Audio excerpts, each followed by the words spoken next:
আসসালামু আলাইকুম রহমতুল্লাহ। প্রিয় দর্শক, কেমন আছেন? আশা করি ভালো আছেন। প্রিয় দর্শক, সাইমা ওয়াজেদকে ছুটিতে পাঠানোর সিদ্ধান্তকে স্বাগত জানিয়েছে অন্তর্বর্তীকালীন সরকার। প্রিয় দর্শক, শনিবার 12 জুলাই 2025 3:12 এই প্রতিবেদনটি নয়া দিগন্তে প্রকাশিত হয়েছে। প্রিয় দর্শক, বিশ্ব স্বাস্থ্য সংস্থা WHO দক্ষিণ পূর্ব এশিয়া অঞ্চলের আঞ্চলিক পরিচালক সাইমা ওয়াজেদকে অনির্দিষ্টকালের জন্য ছুটিতে পাঠানোর সিদ্ধান্তকে স্বাগত জানিয়েছে বাংলাদেশের অন্তর্বর্তীকালীন সরকার। জানা গেছে, প্রতারণা, জালিয়াতি ও ক্ষমতার অপব্যবহারের গুরুতর অভিযোগের তদন্ত চলাকালে WHO এই সিদ্ধান্ত নিয়েছে।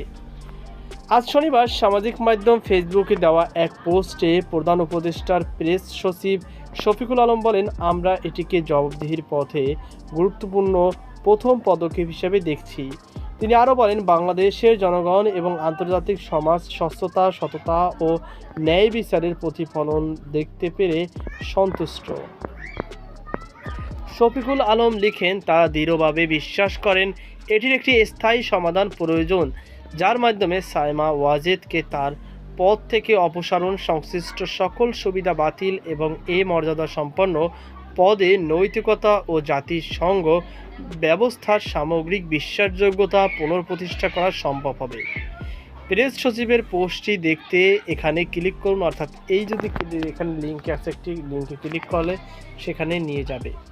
তো প্রিয় দর্শক, দেখতে পাচ্ছেন সূত্র UNB, দেখতেই পাচ্ছেন এখানে চলে আসছে ফেসবুকে।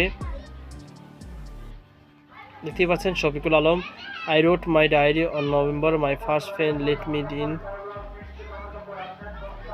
যাই হোক, এই যে শফিকুল আলম শাফি তার ফেসবুক পেজে চলে আসছে। এখানে আপনারা দেখতেই পাচ্ছেন তিনি অনেকগুলো পোস্ট করেন, সেলফি তুলছেন, আরও আছে অনেক কিছু। Last few Facebook post on July hero Abu Sayeed. তো এখানে আছে তার পোস্টটিও, একটু ওয়েট করুন, আস্তে আস্তে বের হয়ে আসবে সব কিছু। মিটফোর্ডের হত্যাকাণ্ড নিয়েও বলেছেন। এই তো, we welcome the World Health Organization reported decision to place Saima Wazed on indefinite leave amid ongoing investigation. যাই হোক, ওই যেটা আমরা প্রতিবেদনটি পড়লাম সেটির ইংলিশ ভার্সন এইটাই। যাই হোক, এই ছিল আমার সর্বশেষ আপডেট। এ নিয়ে আপনাকে মতামত অবশ্যই কমেন্টে জানাবেন। সকল বাধা পর্যন্ত আল্লাহ হাফিজ।